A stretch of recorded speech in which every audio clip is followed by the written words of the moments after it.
Саламатсыздарбы, урматтуу телекөрүүчүлөр. Саясий айдыңда пикирлерин айгышкан кармашы болуп жатат.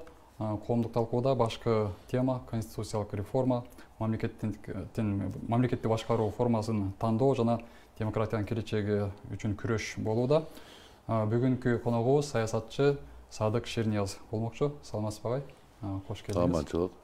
Сиз учурда саясий күрөштөгү алдыңкы каармандардын бири болуп атасыз. Биз билгенден учурда сунушталып жаткан конституциялык реформага каршы чыгып атасыз да. Бул бизге туура келбейт деп каршы чыгып атасыз. Эмне үчүн демилгечилер айтып аткандай, эскирген, өз милдетин өтөй албай жаткан баш мыйзамды кайра куруп чыгуу идеясын кабыл албай атасыз? Ушу коомчулукта туура эмес ой болуп атат да, каршы чыгып атат депчи реформа. Реформа болуш керек. Азыркы учурдагы каршы чыгып атасыз, туурабы? Азыркы учурдагы мындай сөз бар да, калыңсыз кыз болсо да каадасыз кыз болбойт деген сөз бар Кыргызда. Бул конституция деген баш мыйзам. Анын өзүн алып чыгуу эрежеси, алып чыгуу салты, алып чыгуу каадасы бар. Ошол таптакыр бузулуп, мындайча айтканда, аябагандай тездик менен алып чыгышы, жана дагы долбоордун даяр болуп калышы, эч ким катышпай эле ал долбоорго, тымызын, жана тымызын 80 депутаттардын кол коюу иши ага. Бул тынчсыздануу жаратууда, коомдо. Бул туура эмес. Баш мыйзам интип алынып чыгылбайт. Баш мыйзам деген баары чогулуп талкуулайт. Баары өз оюн айтат. Мына ошондон ары бери кетип отуруп, бул баш мыйзам жазылышы күтүлөт да. Мына азыр дагы туура эмес болуп атат. Азыр дагы Конституциялык кеңешпе чакырылбады. Бул долбоорду алып чыккан баары мыйзамсыз экенинен кийин түшүнгөн парламент. Анан кайта артка берди дагы, эми кеңешме деген ат менен кеңешмени чакырды.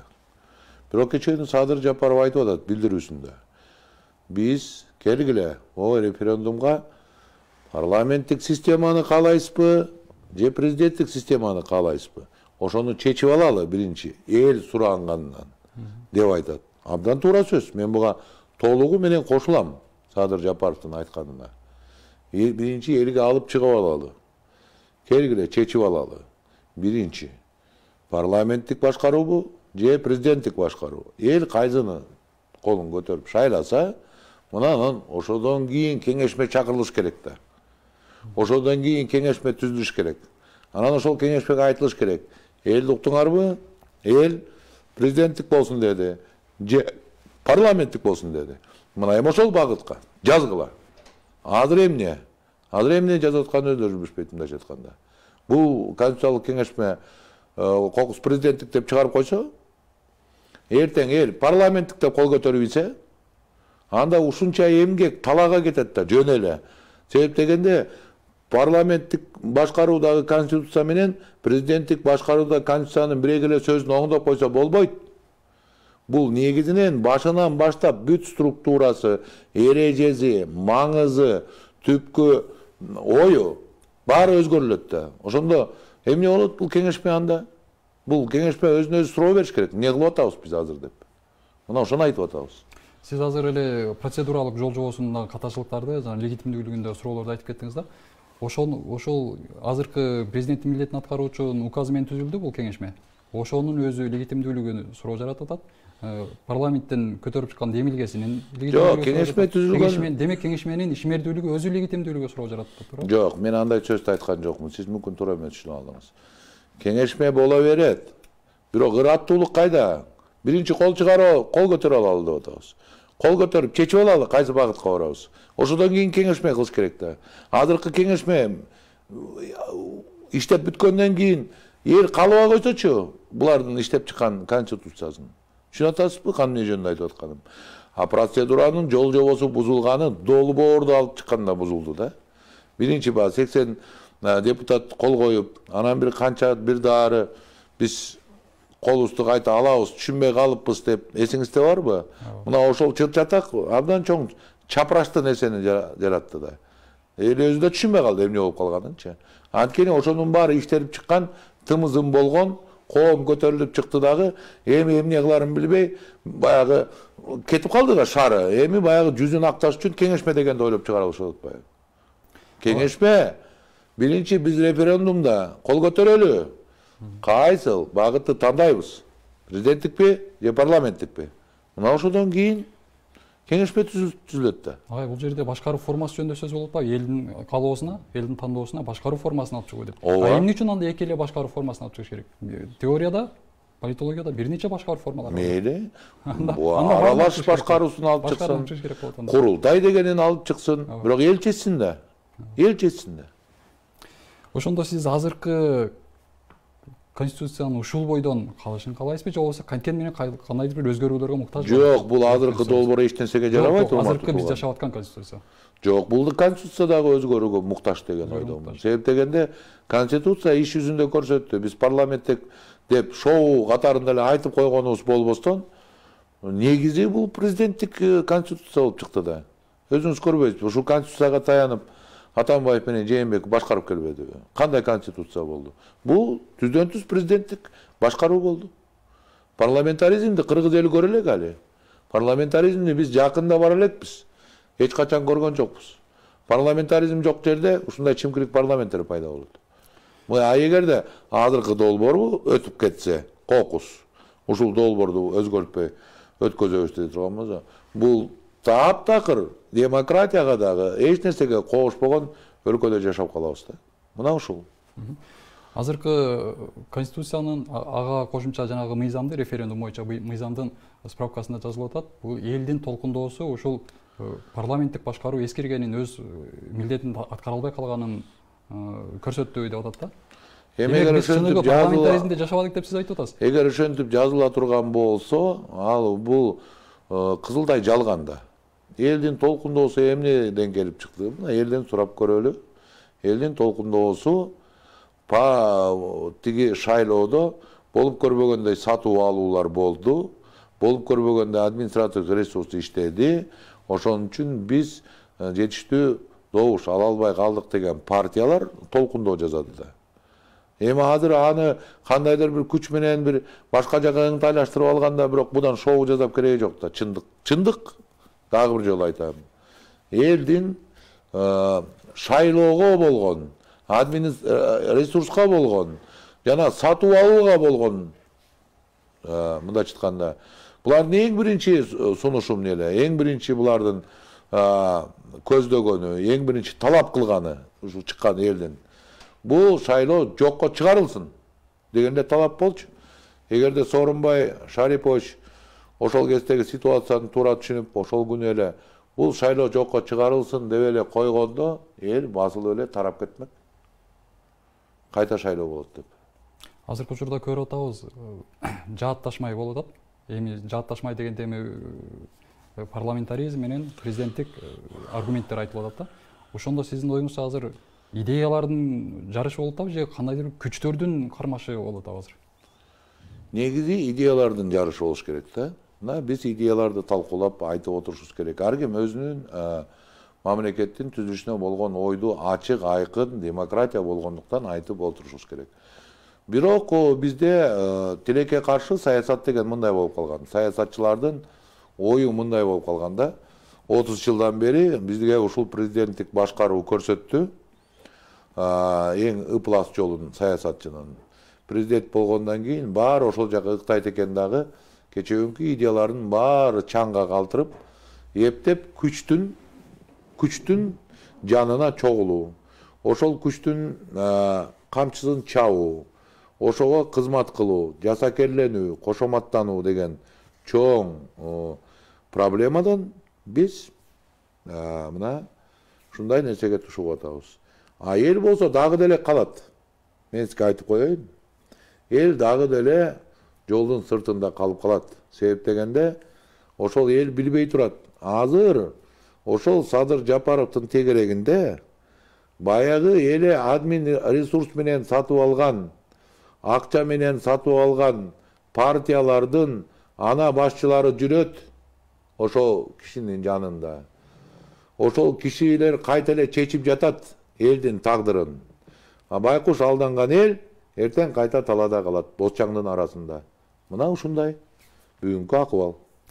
негизи өзү айтып калышат, конституция өзүн өзү коргоо жөндөмүнө же болбосо ага карата кандайдыр бир мыйзамсыз же узурпациялык иш аракеттерге карата иммунитетке ээ деп айтышат. Бирок биз азыркы учурда көрүп атабыз, биздин конституциябыз өзүн өзү коргой албай атат. Аны каалагандай бурмалап, каалагандай жазып атышат. Аны коргоо, өзүнүн саясий кол салуу деп коелу, саясий кол салуулардан коргоо үчүн кандай механизмдер болуш керек конституциянын? Ал жерде көбүн эсе так жазылыш керек да. Бизде ушундай бир өнөкөт бар мыйзам жазып жатканда. Муну баардык саясатчылар колдонушат, өзлөрүнүн ыңгайына жараша. Мына мисалы ушул деле долбоордо мен карап көрдүм. Жанагы басылмаларга, ошончо телевиденияга, массалык маалымат каражаттарында эгерде кандайдыр бир салтка, биздин традицияга, дагы бир нерсеге туура келбеген нерсе болсо, ага тыюу салынат деген да астына жазып койгон. Бул тыюу салуулар дагы бир мыйзам менен айтылат, чектелет деп. Мына ушул жерде иттин өлүгү жатат да. Биз ушундай нерселерди көп киргизгендиктен, анан кийин мыйзамдарды ошого таянып, мыйзамдарды иштеп чыга алып атабыз да. Мисалы конституцияга жазып кое турган болсо, партиялык система менен шайланат. 1%. Точка. Болду. Болду. Биз көп жазабыз мыйзамга, көп сөздөрдү жазабыз. О көп сөзгө жазган сайын булуңгур боло баштайт. Тактык, аныктык жок.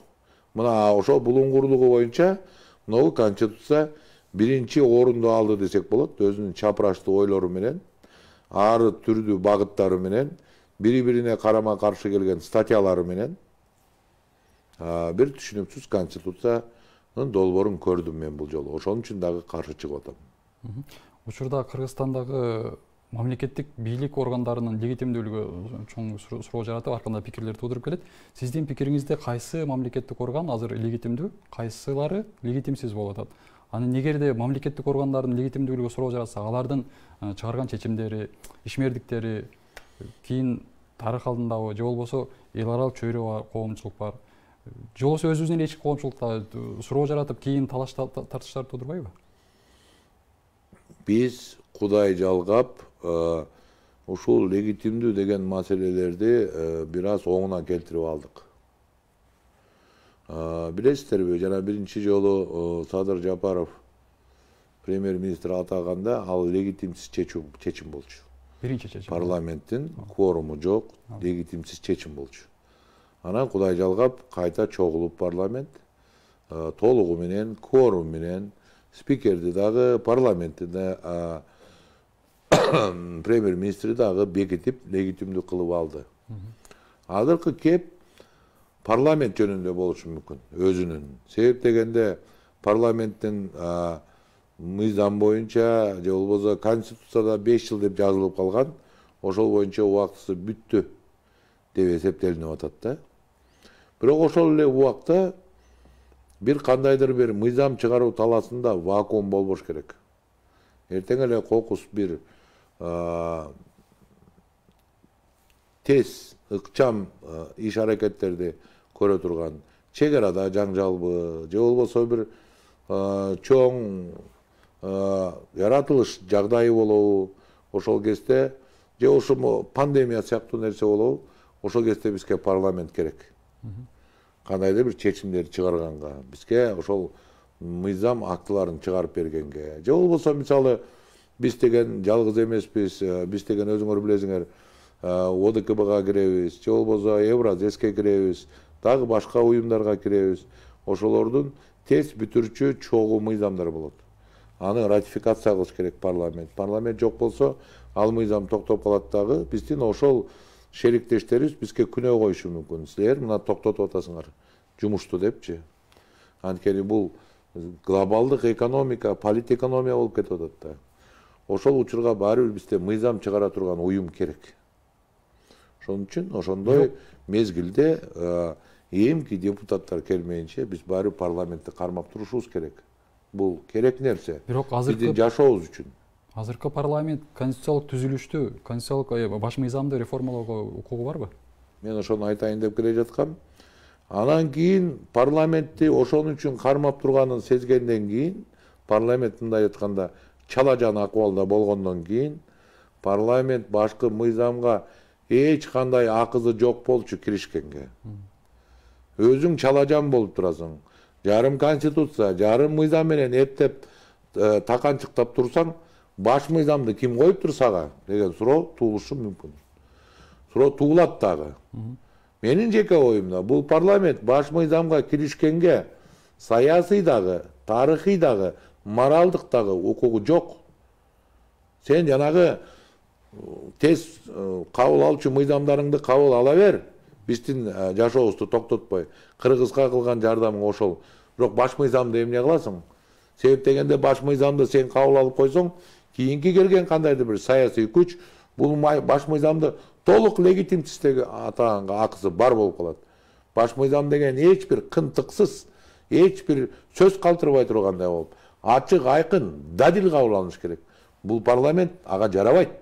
Бүгүнкү акыбалы менен, бүгүнкү статусу менен, бүгүнкү дегеле өзүнүн турушу менен жарабайт. Ошону парламент сезиш керек да.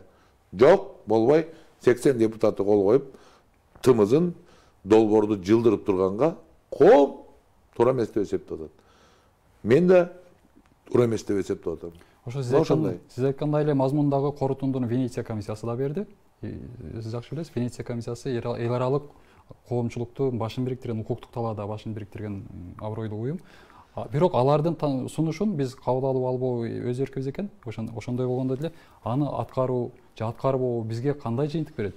Мейли ал жогорку кеңештин чечими жөнүндө берсин, бирок эртең могу конституциялык кеңеш менин жыйыны корутуунун чечими боюнча, же болбосо жаңы конституция боюнча деле өзүнүн корутуусун ушундай берсе, биз аткарбай койсок анда кандай болуш керек?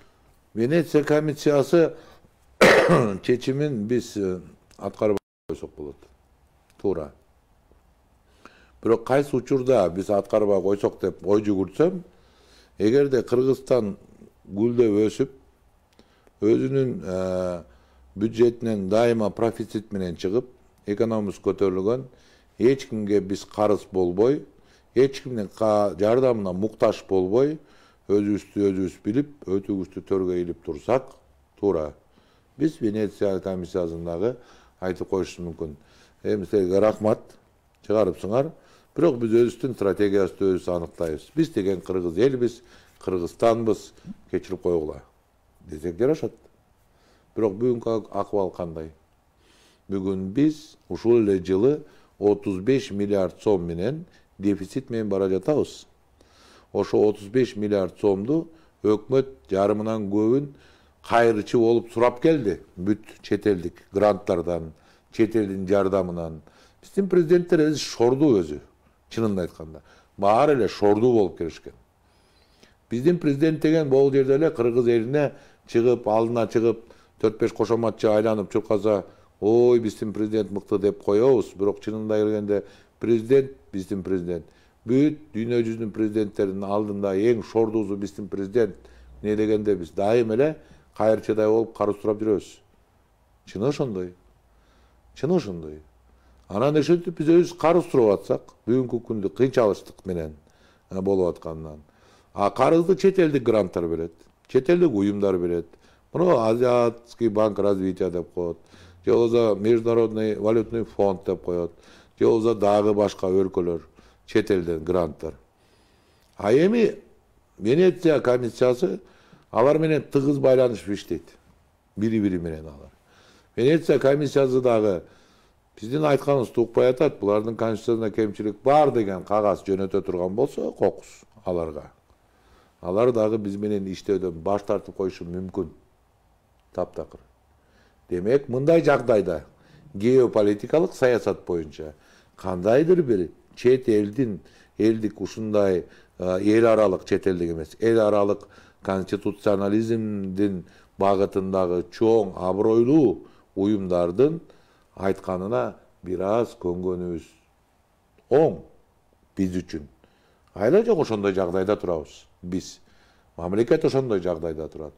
Бирок ал жерде дагы биз теңирден тескери иш жасап атабыз. Бизде азыр ура деген сүрмө топ менен кетип бара жаткандай сезилет. Ошон үчүн артыбызды малалабай, артыбыз аңдөң болуп калып атат.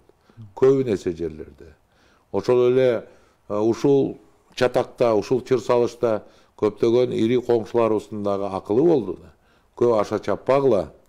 Ошол эле президентти эмки шайлоого чейин кармап туралы. Анан кийин кандайдыр бир себептер болсо, анан акырын кетиргиле бул процессти дегенди укпай койдук да биз чынында. Жок, алмаштырыш керек деп, мындайча айтканда, Сооронбай Шариповичтин иштегени мен үчүн, мен өзүм жеке оюмда, бул кандайдыр бир коррупцияга аралашпаган, текеберлиги жок, камкорлугу жок, 5 маал мусулмандык парызын аткарган киши катары коомдо көрүнчү да, туурабы? Курч эмес, зөкүр эмес дегендей.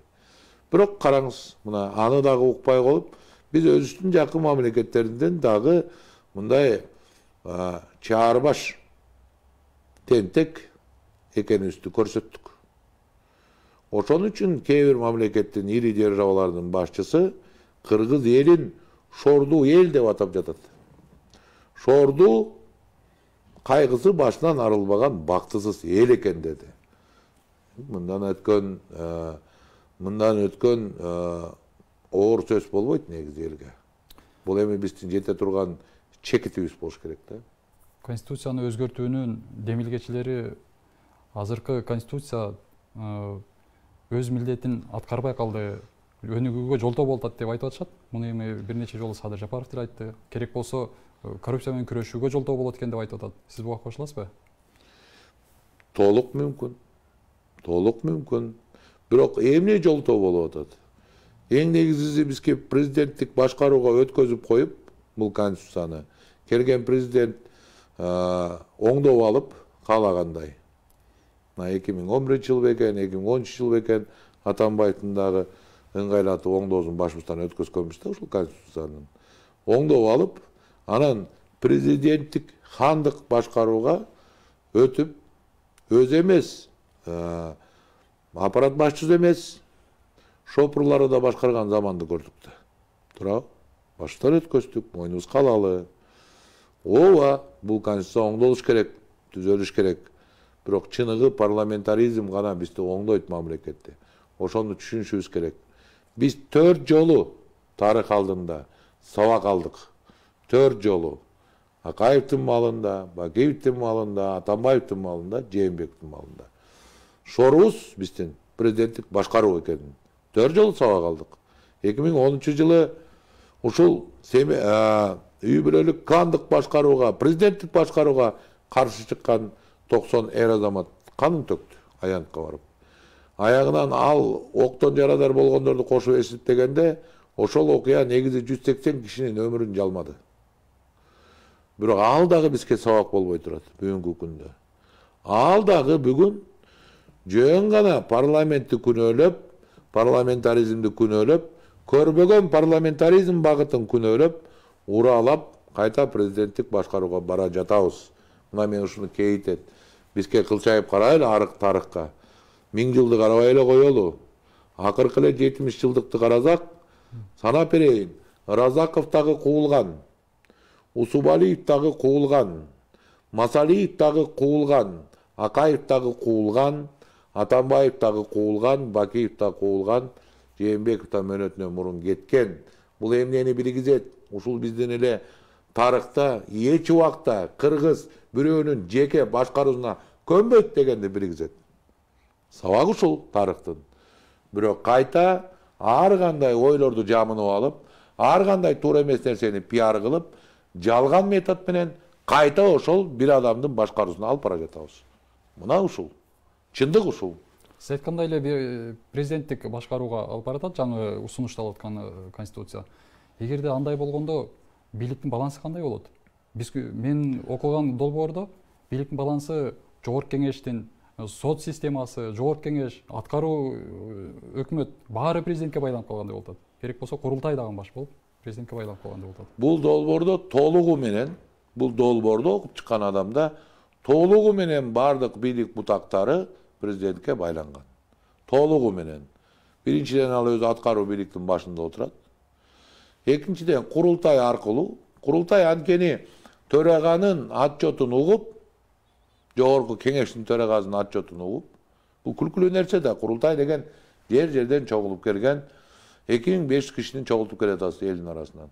Эми ошол жерде келген элдин арасында кандай деп ойлойсуз? Эгерде мен депутат болуп олтуруп, мен байкадым бир жарымысына жетер жетпес депутаттар ушул шайланып келген. Өзүлөрү кээ бир мыйзамдардын маңызына түшүнбөйт. Мен ушуну байкап жүрөм. Өзүм аралаш болдум. Анан 2500 киши жерден чогулган, айыл жергесинен чогулган кишилер келип, бир 2 күндүн ичинде, мээри же 1 жуманын ичинде толук ошол мыйзамдарга баа бере алабы? Туура же туура эмеспи? Алардын юриспруденциянын маңызына, алардын объективдүү, субъективдүү жактарына, алардын дегеле эл аралык мыйзамдарга шайкеш келгенине, аларга укуктук базасынын түптөлүшүнө баа бере алабы? Менин оюмча кыйын болуп калат го. Кантип баа бере алат? Демек, бул жөн эле формалдуу декорация болгон уюм болот. Дагы 2500. Бирок ал уюмдун талабы болот. Биз баардыгынан жогору турган уюмбуз. Биздин чечимдерди аткарыш керек. Биздерди көрсөтөбүз деп жерлерде дагы чоңдор пайда болот. 2500. Кыргыз эли айтып атат. 120 киши көп деп атат. Эми курултайды кабыл ала турган болсо 2620 кишини багабыз. 2620 киши кожоюн болот. 2620 кишинин туугандары болот. Алардын тайкеси болот, алардын агазы болот, бажазы болот. Мына ошолорду кошо багыш керек болот. Ошолорду кошо көтөрүш керек болот кыргыз элине. Бул нонсенс да. Эмнеге десе, парламенттин үстүнөн көзөмөл жүргүзөт дейт. Ай, парламент эл шайлап атпайбы парламент? Жок, үстүнөн көзөмөл жүргүзүш керек. Жакшы, анда ушул принцип менен кете берсек, анда бул 2500 кишинин үстүнөн көзөмөл кылган дагы бир 5000 кишини шайлап албайлыбы? Буларды да көзөмөл жүргүзүш керек да. Эмне үчүн буларды жүргүзбөйт? Буларды да жүргүзүш керек. Күлкүлүү, көрдүңүзбү? Буну күзгү эффектиси деп коет. Күзгү эффектиси болбойт. Бизде пайдаланганга дегеле юриспруденция мамлекеттик түзүлүштө мындай нерсени пайдаланганга болбойт. Бир гана уюм болот, жооп бере турган. Ал жогорку кеңеш, ал парламент, ал деген элден түзмө-түз шайланып келе атабы, ошол жоопкерчиликти алат. Мындай деген суроо бар. Ал жоопкер жооп бербей жатпайбы? Шайлоо ошол жооп да. Жаман иштейсизби? Шайлабай. Эртең шайлабай койсун. Ошон үчүн биз президентти алсыратсак күчүн, президент шайлоого катыша албай, алардын таасири болбой калат. Эсиңизде барбы, Атамбаев керек болсо өзү агитация кылып жүрдү, уялбай. Эсиңизде барбы ошол? Бузуп, бардык агитация мыйзамдарын бузуп. Антип таасири болбой калат. Парламент өзүнүн толук кандуу жашоосуна өтөт. Толук кандуу. Эгерде биз босогону 1%га түшүрүп кое турган болсок, анда эгемен парламент пайда болот. Анда өзүнүн сөзүн айткан, шайланып келген элдин сөзүн айткан, Канзанбектен кайта тартпай, тик караган парламент пайда болот. Бүгүнкү парламент ошентип айта алабызбы? Бүгүнкү парламенттин баары башы салыңкы, айткан колун көтөрүп атат. Келип кол кой десе, башкы мыйзам карабай туруп кол коюп атат. Карабай туруп кол коюп атат. Коркконунан, басмырлагандан. Ким басып атат буларды? Белгилүү да ким басып аткан туура. Президенттик администрация басып атат. Ошол күч басып атат. Президенттик башкаруу системасы басып атат буларды. Ошон үчүн булар колунан эчтеке келбеген шал, мунжу парламент айланып атат. Мына кептин төркүнү, мына кеп биздин кайгы шорубуздун башы эмнеде? Бул президенттик башкаруу. Анткени эбегейсиз бийликти колуна алып алган бир адамды кыргыздар эч убакта көтөрө алган эмес, жана сыйлаган да эмес. Тарыхый жакка кайрып айтып көрөйүн негиздеп. Коңшу өлкөлөргө барсаңар, алар сыймыктанат. Мен Чыңгыз хандын урпагы деген угушуңар мүмкүн. Казакстанга барып калсаңар. Кээ бир адамдардан сыймыктанып айтышат. Мен Чыңгыз хандын урпагымын. Өзбекстанга барсаңыздар айтат, Темирлан Бабурдун урпагымын дейт. Бирок ал Бабур менен Темирлан өзбектерге караганда кыргыздарга жакыныраак, тарыхый алып келе турган болсо. Же болбосо Тагыстанга барсаң, biz Александр Македонский Искендер Зулкарнайдан калганбыз деген дагы легенда бар. Сиз уктуңуз беле кыргыз деги бирөөнүн мактанганын? Уктуңуз беле деги бир кыргыз biz Чыңгызхандан калганбыз. Biz Александр Македонскийден калганбыз. Biz Темирлан Бабурдан калганбыз деп мактанганын уктуңуз беле бир жолу? Биз эми Манас менен мактанып атпайбызбы? Көрдүңүзбү? Көрдүңүзбү? Мына реалдуу тарыхтагы нерселерди биз бирөөнү да сыйлабайбыз. Бирөөнү дагы билбейбиз. Манас жака келели. Сиз Манас айтып атасыз. Туура. Биз Манас менен сыймыктанабыз. Бирок Манаста дагы алты хандын чатагы да. Демек жалгыз хан болбоптур да Манас. Көрдүңүзбү? Буну. Экинчиден, Көкөтөйдүн ашына барганда кеңешменин башчысы Манаска айтып атат. Эй Манас, Манас деп койсо барбай калат экенсиң. Чала үйлөгөн чанаштай дардай калат экенсиң деп айтып атат. Ханга карата, Ханга. Кеңештин башчысы айтып атат. Эми элестетип коюңуз, Дастан Жобобеков отурат, спикер болуп. Атамбаев кирип келди дейли. Президент кезинде. Анан Дастан Жобобеков президентке жакпай калды эле, туруп айтып атат да, ой, Атамбаев деп койсо сен барбай калат экенсиң. Чала иште үйлөгөн чанаштай дардай калат экенсиң деп айталабы? Менин оюмча андай ой келсе биздин спикерлер талып жыгылып калышы мүмкүн. Ал ойдон эле, мээзине келген ойдон эле талып кулап калышы мүмкүн. Бул не деген парламент? Бул шордуу парламент. Бул ырыс-кызыс парламент. Муну көчкө тээп, тизеге кагып чөгөлөткөн парламент. Бул парламент деген ыйык тебеледик биз. Болушунча жанчыдык, чимкилик дедик, какырык дедик. Сыйдан кетти. Ушундай парламент болуп не кереги бар? Парламент анда таптакыр эле жоюп салыш керек. Кереги эмне мындай шурдуу парламенттен? Эл өзүң шайласаң, сен эл улуу деп сен шайлап берсең, жөнөтсөң борборго, айнаңайын бар деп, анан келип сенин элиңдин уулу бир жагынан сени кагып өтсө, бир жагынан тилип өтсө, бир жагынан коркутса, бир жагынан азапка тартса, бир жагынан сабаса, бир жагынан таласа, анан чөгөлө отуруп берет экен да жанагы эл уулучу. Мына ошол акыбалдагы парламентте, бүгүнкү парламент. Бул парламент эмес. Бул парламенттин сүлөкөтүнө да арзыбайт. Бирок кечиресиз агай, биз ошонун баарын кагазды жазып өзгөртүп коюп өзгөртө алабызбы? Же болбосо кандайдыр бир эволюциялык жол менен бул лидер мына азыр Садыр Жапаровка коом кайрылып атат, коом айтып атат. Сиз ушуну көрдүңүз баарын. Президенттик башкаруунун азабын тарттыңыз. Президенттин бир телефондук чалуусу менен сиз түрмөгө түштүңүз. Сиз парламенттен көргөн жоксуз да жамандыкты. Парламент жамандык кылган жок сизге.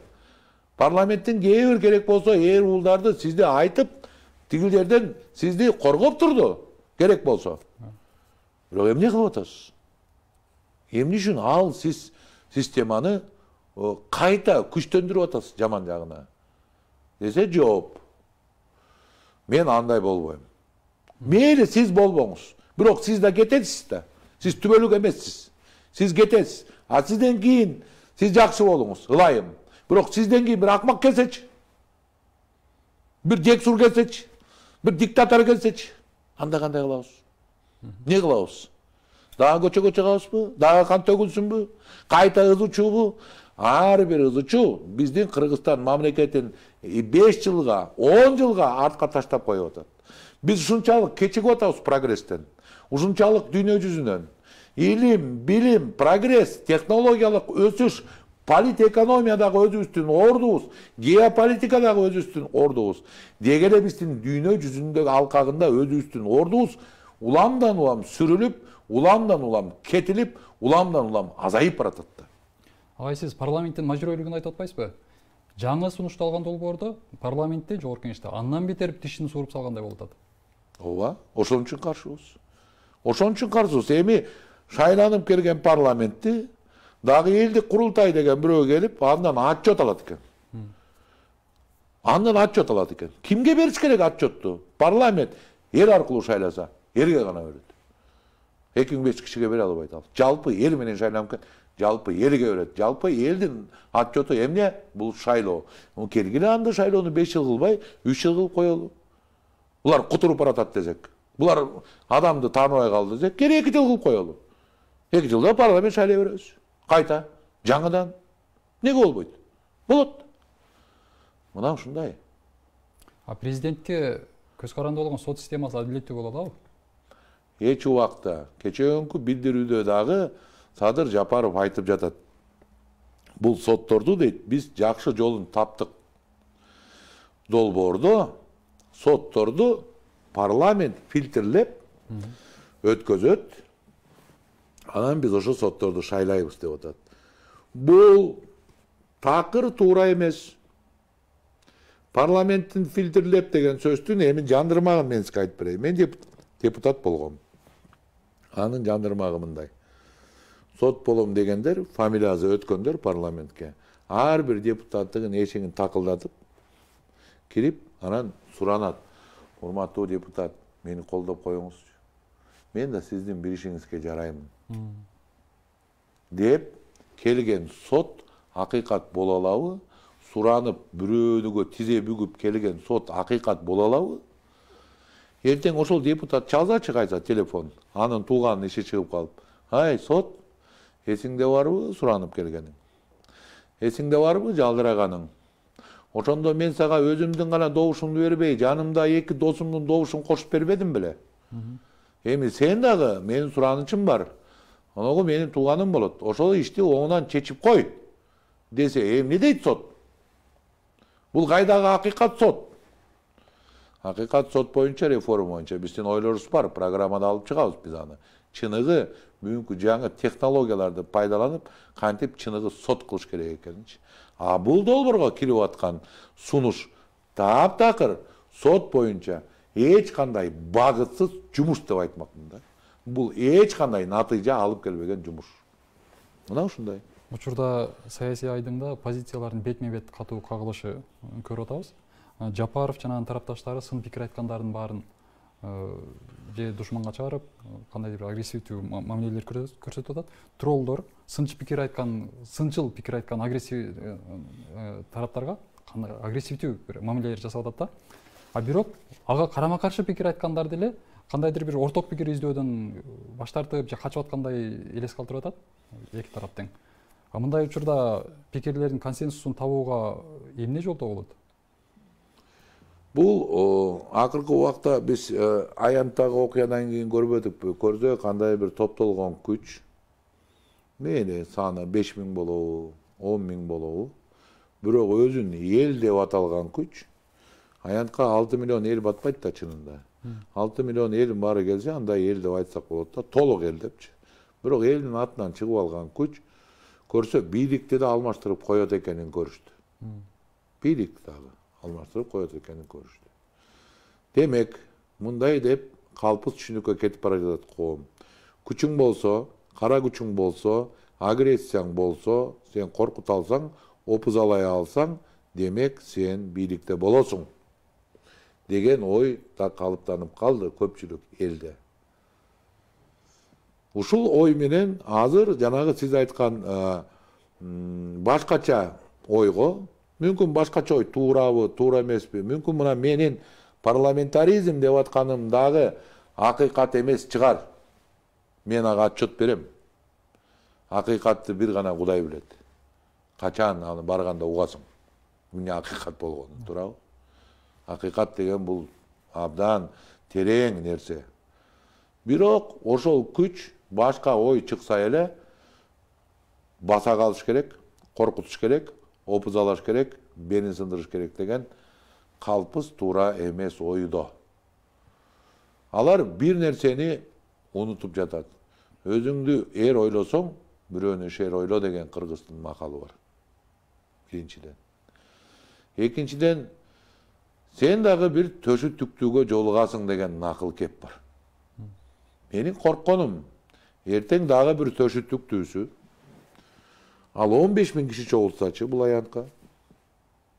Демек ал бул бийликти дагы оштуруп, эртең ал өзүнүн конституциясын алып чыгабы. А эмне кайсы күч чогултуп атат элди бийликке, бул жака, аянтка. Кайсы кумар алып келип жатат буяка. Эмне үчүн саясатчылар ошол элдин астына тура калышып атат. Заматта пайда болуп. Ал бийликтин кумары. Биз менталитет боюнча бийликти жакшы көрөт экенбиз. Мойнубузга алышыбыз керек, кыргыздар. Демек, бул жерде бир гана нерсе бизди сактай алат. Мамлекетти, коомду, бийликти чачыш керек. Кыргызда макал бекеринен эмес, тең бөлгөндү теңирин сүйүптүр деп. Бийликти чачыш керек. Бийликти чачканда бир аз кыргыз ошодон ар бирине кичинеден бийлик жеткенде ошол жанагы толбой жаткан көкүрөгүндө бийликтин кумарын толтура алат. Демек, бийликти парламентке бериш керек.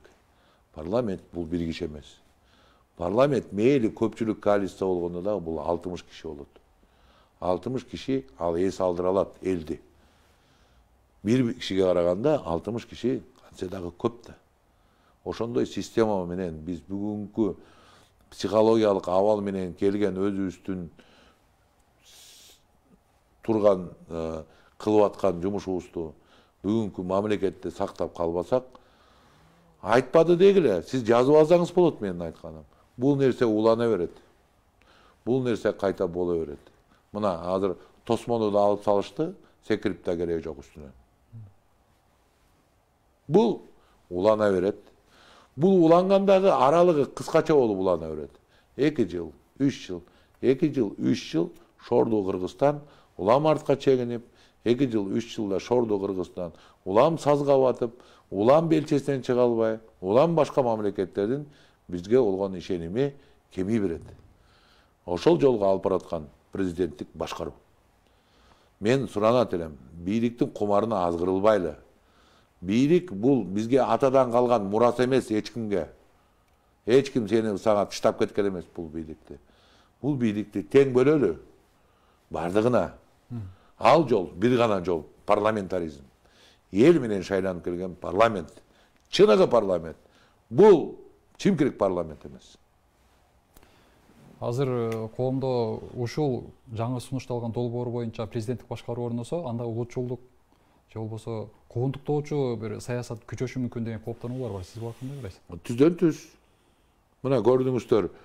Мисалы мен ойлобойм ушул Садыр Жапаров ушул Текебаевдин депутаттыгын алып койгулачы деп айтты деп ойлобойм. Анткени андай барышы мүмкүн эмес дейм ушул турган турпутундачы. Бирок жанында кошоматчылар. Жанында жасакерлер. Мына ушинтип аны нер кылып коелу. Алло, урматтуу сот, алып койгулачы мандатын. Анткени сен ушундай узурпация система түзүп алсаң, ошого багыт алган системаны диктатурага түзүп алсаң, аны сен кылышыңдын деле кажети жок. Сенин кылышыңдын деле. Мына Жээнбек ошондой эле болуп отурду, бирок тегерегиндегилер кылып атты да. Анткени ошого ык алган паразит, кынык алган акмак жүзү кара саясатчылар көп. Ошол жүзү кара саясатчылар кечээкү партиясын унутту бүгүн. Партиясынын аты эсинен чыгып калды. Кечөөн алар баары бийликтин партиясында жүрүшкөн. Ошону уралап, өткүзүп келген, сатып алып, коркутуп, администрация байлап. Ошолордун баары чогулуп азыр Садыр Жапаровдун тегерегинде жүрөт. Мен чынын айтып атам. Ошолор жакшылап казып караса, ар бир региондо мен кыйратам, мен ойротом, мага бериңиз, мен сизге добуш алып келем деп, азыр баары тегеректеп алды. Эмне үчүн? Анткени ошол калпсыз система бар. А эгерде эгемен система болсо, парламентаризм бул болбойт. Мындай көз боемочулук болбойт, мындай жексурлук болбойт, мындай саткынчылык болбойт. Жүзү кара болбойт саясатчылар. Алар кыргыздын эрендери болушат. Өзүнүн сөзүн айткан. Эгемен сөзүн айткан. Түз сөзүн айткан адамдар болот. А эгерде биз ошондой кылып коомду өстүрбөсөк, бизди деген азыр миңдеген жаштар карап отуруда, саясатчыларды үлгү кылып карап отурат. Эми ошо саясатчы жеткинчек деп коелу. 18-теги бала. Ага келип атасы айтып атат. Биз бул партия менен кетип атабыз. Балам, ушуга иштейбиз, биз жеңебиз, келебиз, депутат болобуз. Мейли, ал иштеп атат. Бала. ызычу болуп кетти. Баары оң колунан түштү. Кайта эле ошол атасы келип баласына айтып атат. Балам, жанагы партияны унут. Биз азыр бияка өттүк. Бала сурашып, ата, эмнеге өтөбүз? Биз деген өз партия түптөбөдүк беле, биз ушуга иштебедик беле? Ушундай болот дедик. Эй, сен жаагыңды бас. Саясаттан эмне билет экенсиң сен? Азыр биз бияка кеттик. Ой, ал бизге каршы эмес беле? Иши жок, күч ушул тарапта. Ай, жаштарга эмне үлгү болуп атабыз биз азыр? Ушу өсүп келаткан жаштарга биз анык саткынчылыктын, анык жүзү каралыктын, анык акмакчылыктын үлгүсүн берип атпайбы бул саясатчылар? Кантип анан коом өнүгөт? Азыркы жаштайынан баштап ушуну көрүп өсүп атса, күч менен тартып алыш керек экен, күч менен басып алыш керек экен, убагында сатып кетиш керек экен, кара күч каякта болсо ошол жака ооп келиш керек экен деген үлгүнү берип атпайбызбы биз жеткинчектерге, келечекке? Булар өссө каяка барат? Кандай болот заман? Ай, сиз ошондой айткан тарбия менен биз 30 жылдан бери өсүп келатабыз да. Ошол жаңы муун өсүп келди да. Эми ошол тарбияны алган жеткинчектер мына азыр бүгүн келди да элдин башына. Мүмкүн, биз ошону көрсөттүк. Демек жаңы муунга деле ишеним кандай болуп калат? Жок, бир кандайдыр бир коомдо баары бир сынган моменттер болот да. Азыр бул бир апогейине жетсе, бул нерсе. Эгерде 4 жолу болду, бул биздин акылыбызга жетпесе бир анда 8 жолу болгондон кийин баары эл ойлонот. Болбойт экен дейт. Кой, кимдир бирөө айтып аткан ушул жөнүндө деп артка кылчайып тарыхтан мүмкүн менин сөзүмдү таап алышы мүмкүн. Бир кезде могу Садык Шернияз деген болгон экен, убагында биз укпаптырбыз, ушунун сөздөрүн угуп көрөбүз деп таап алышы мүмкүн да. Анткени бул ойду айтыш керек, баары күрөшүш керек. Бул ой менен жүрүш керек. Бир болсо ойду тебелендиге таштап койсок, биз анда 100 жылдык, 200 жылдык артка кетүү процесси башталышы мүмкүн. Ошон үчүн сенин милдетиң чыгып айтып туруу, үндөө.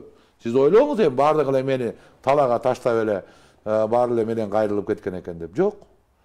Менин да үнүм жетип атат. Мени да туура деген кишилер бар. Мени да ээрчиген кишилер бар. Парламентаризм биздин каныбызда бар. Парламентаризм биздин тарыхта бар. Биздин парламентаризм дегенде кишилер бар. Ошолор дагы көбөйүшү мүмкүн саны. Сиз жанатан бери парламентаризмди айтып атасыз. Анан эмне үчүн бизге президенттик башкаруу туура келбейт дегенди түшүндүрүп атасыз да. Парламентаризм бизге эмнеси менен артыкчылыктуу азыркы учурда? Биринчи кезекте мамлекеттин өсүп өнүгүүсүнө стабилдүүлүк керек. Мына карасаңыз, биздин глобалдуу дүйнө жүзүн алганда экинчи дүйнөлүк согуштан кийин кандайдыр бир стабилдүүлүк орногон дүйнө жүзүнө. 1945-жылы дүйнө жүзү мындай айтканда бөлүшүп алды. Булар негизи орустар, американисттер, англичандар, анан француздар бир аз кошулду дагы, дүйнө жүзүндө жаңы калыпты киргизишти. Анан тынччылык орноду. Эми ошол 45-50 жылдардан бери канчалык өсүш болду технологиялык? Караңызчы. Космос. Могу биз көрүп аткан телевидение, спутниктер, технологиялык өсүштөр, нанотехнологиялар. Бул эмне өсүш берип атат? Стабилдүүлүк. Мурункуга окшоп биринчи дүйнөлүк согуш менен экинчи дүйнөлүк согуштун ортосунда эле чабышып жүрө турган болсок, мындай өсүш жаралмак эмес да. Стабилдүүлүк болгон жерде гана өсүш болот. Бизге Кыргызстанда биринчи кезекте ынтымак, анан стабилдүүлүк керек. Туурабы? А эгерде биз босогону коп коюп мындайга, эгерде биз президенттик бийликтин бир колго топтолушун коп койсок, бардык саясий күчтөр мен да алам деп жулунуп атпайбы? Мен да барам деп жулунуп атпайбы? Алар да нар жагына отуруп алып кылычтарын кайрап, найларын уштап атпайбы? Эртең чыгат алар кайта. Ал эгер садыр келсе, садырга каршы чыгат күчтөр бар. Кайта ызычуу башталат. Аян туста. Ошентип 2 жылда бир жолу болуп турат да бул нерсе. Ошол стабилдүүлүк болбосо Кыргызстан кантип өсөт? Кыргызстан калгандан кала берет да. Мамлекетти өстүрөм десең, биринчи стабилдүүлүктү кой. Европа мамлекеттери дагы биринчи динде коюп алып, билесиздер диндин гегемония болгон учурларын. Мына Европада керек болсо 3 адам чогулуп туруп отко жагуучу инквизицияны уккансыз да тарыхта, туурабы? Аягында Европа эсине келди да, кой болбойт экен. Тынччылык, биз динди бөлөк кылалы дагы стабилдүүлүк кылганда гана мамлекет өсөт экен деген Oyuna gelгенден Европа өсүп баштады да. Эми биз да Кыргызстанда түшүнүшүбүз керек да. Стабилдүүлүктү кылалы. Мейли бийликте чуркагандарга 1%га босогосун түшүрүп берели. Берели. Дагы парламенттин ичине мушташсын. Элди тынч койсун. Парламенттин ичинен жакалашабы, мушташабы, идеялык салгылашуу болобу, чечендигин көрсөтөбү, мыктылыгын көрсөтөбү, ошоктон көрсөтө бер. Элди тынч кой, биздин экономикабыз өссүн, биздин жашообуз өссүн, тиричилик өссүн. Сиз билесизби? Ушул митингге чыккан энергия, мына митингге 100 миңдеген кишилер чыгып атты. Көрүп аттыңыз да, жумалап чыгып атты. Көрүп аттыңыз да. Ошол энергияны топтосок 100 миң, 8 саат иштейт да адам дегенчи. Топтосок биз 6 токтогул кесин куруп алмакпыз. Ошол саатка митингге чыккан сааттарыбызды топтосок 6 токтогул кесин куруп алмакпыз. Биздин энергия кайсы жакка кетип атат? Бийлик талашуу, баса калуу, муну неметиш керек. Бирок баса калуу дегендин дагы жаманы, сен ал буюмду бүлдүрүп алып атпайсың. Ал буюмду да татынакай апарып барып пайдалансаң дагы мейли кандайдыр бир пайдасы бар чыгар. Катя бул бүлдүргө. Талкаланып атпайбы? Мына ушул жерге келип, мисалы ошол эл келип туруп, мына сиздин Сопсонун камераларыңыздарды талкалап, мына КТРдегидей кылып, башка жердегидей кылып, мына жогорку кеңешинде жаңы эле сатып алынган 200 миң долларга сатып алынган техникалар тыйпылы жок талкаланып калды да. Кимге пайдасы бар эми ошонун? Бүткүл мамлекетти биз талкалап атабыз да, ушинтипчи. Артка кетип атабыз. Бейпилдик бул парламентаризм менен келет. Бизге бейпилдик парламентаризм менен келет. Бир гана парламентаризм менен келет. Аны дагы менин партиям өтсүн, тиги дебей арамданбай 1%га түшүрсөк, ошол менен бизге тынчтык орнойт. Кыргызстанга, Кыргызстан алдыга кетет. Бирок парламентаризмге Биздин убактыбыз тура элеби? Парламентаризмдин каршылаштары мындай аргумент келип туруп атпайбы? Бул парламентаризм батыштыкы. Эгерде биз муну колдонсок, бул система менен жашасак, анда бизге батыштын начар идеологиялары дагы кирип келиши мүмкүн деген. Сиз буга кошуласызбы? Анда курултай кайсы жактан болгон? Анда биз ар бир Кыргыздын мисалы ат башыда, таласта болгон чечтөбөлөрдү эмне кылалы? Бульдозер менен сүрүп салалыбы? Турбайбы тарыхый керек болсо эстеликтер, чечтөбөлөр. Ошол жерге элдер чечкен да. Ошол жерден баары курулуп, ар бир уруудан келип курултай болгон да. Бул Европадан эмес, биринчи ушул Кыргызстандан таралышы мүмкүн да. Парламентаризмдин идеясы. Эмне үчүн бул батышчыл болуш керек? Бул биздин өзүбүздүн канга сиңген тарыхый дагы, салттуу дагы биздин канча деген белестерди ашкан жол. Эмне үчүн парламентаризм батыштын идеясы? Мен түшүнбөйм. Садыр Жапаров 2 күн мурда бир телеканалда маек курду. Анда саясий каршылаштардын катуусунда анын Текебаев бар, Иманалиев бар, эми учкайсы жөнүндө да айтып кеттир. Сиз ошол сын сөздөрдү сиз сын катары кабыл алып атасызбы же кандайдыр бир колунда рычагы бар адамдын басымы катары кабыл алып атасызбы? Жок, сын да бар, ал жерде ыза да бар, бирок мени бул боюнча мен дагы билдирүү жаздым. Эң негизи, эгер идеясы сага келген каршылаш адамдарды момтип эл жүзүнө бузуку деп атагандан алыс болушубуз керек. Жеке адамга сын сыпат бергенден алыс болуп, идеясына болгон курал менен күрөшүш керек. Болгон курал менен. Бирок идеялык күрөш бул маданияттуу күрөш. Идеялык күрөш бул аң сезимдин салгылашуусу. Идеялык күрөш бул курч чукугандай сөз тапкан чеберчиликтин үлгүсү. Бул бөлөк нерсе. Эгерде биз жекелик сапатка өтүп кетсек, бул кооптонуу жаратат. Анын үстүнө абройлуу элдин башында, сап башында турган адамдар мындай нерседен алыс болуш керек деген оюмду атайын билдирүү кылып тараттым. Сиз идеялык күрөш деп калдыңыз. Ошол Жапаровдун ошол сөздөрүнөн таянчу болсок, ал кандайдыр бир идеялык күрөштөн утулуп калуудан, же болбосо элдин колдоосунан ажырап калуудан бир коркуп жаткандай таасир берет да. Анын кооптонуусуна негиз барбы? Туура, коркуш керек. Баары коркуш керек. Бул дүйнөдө биз коркуп жашашыбыз керек. Ар бир нерседен. Себеп дегенде элдин сүйүүсү, элдин эйфориясы, бул эйфорияга алданбаш керек. Мен 2010-жылы көргөм, мен Раматылык Болот Байкем. Анда атамекен мындайча айтканда түү деген түкүрүгү жерге түшпөй, жанагы революциядан кийин абдан ай чапчып турган убак болчу да. Ошондо мен Болот Байкемге киргенде, Болот Байкем сөзүнөн, башка нерседен Истеген утабыз, керек болсо парламенттин жарымысын алабыз. Анан мындай деген сөзүн көрүп, мен ашыга айтчумун. Жерге түшкүлө, эйфорияга батпагыла, жер менен баскыла. Деп жаман көрүнчүм. Ошондо эсиңизде барбы, Атамекен партиясы эң акыркы партия болуп келди. Көрдүңүзбү? Элдин сүйүүсү бул заматта. Эл эмоциялык толкун менен сиз кандайдыр бир алдыга чыгышыңыз мүмкүн бийик болуп. Бирок уламдан улам ката кетире берсеңиз, ал толкун бир паста сизге тескери толкун болуп айланышы мүмкүн да. Бул нерсе өтө опурталдуу. Ошон үчүн коркуш керек. Сиздер кечээ бир нече саясатчылар чыгып маалымат жыйын бердиңиздер. Анда Садыр Жапаров бийлик ресурсун дагы деле пайдаланып жатат деп айттыңыздар да. Мындай билдирүүгө эмне себеп болуп атат? Буну Клара Соронкулова айтты, бирок мен дагы кошупча айтып койсом болот. Мына ар бир жерде мугалимдерге же бир ушул мындай коомдук уюмдун башчыларына жанагы кол чогултуу менен кайрылсак коркуп атышат баары. Биз албайбыз. Бизди жумуштан айдашат.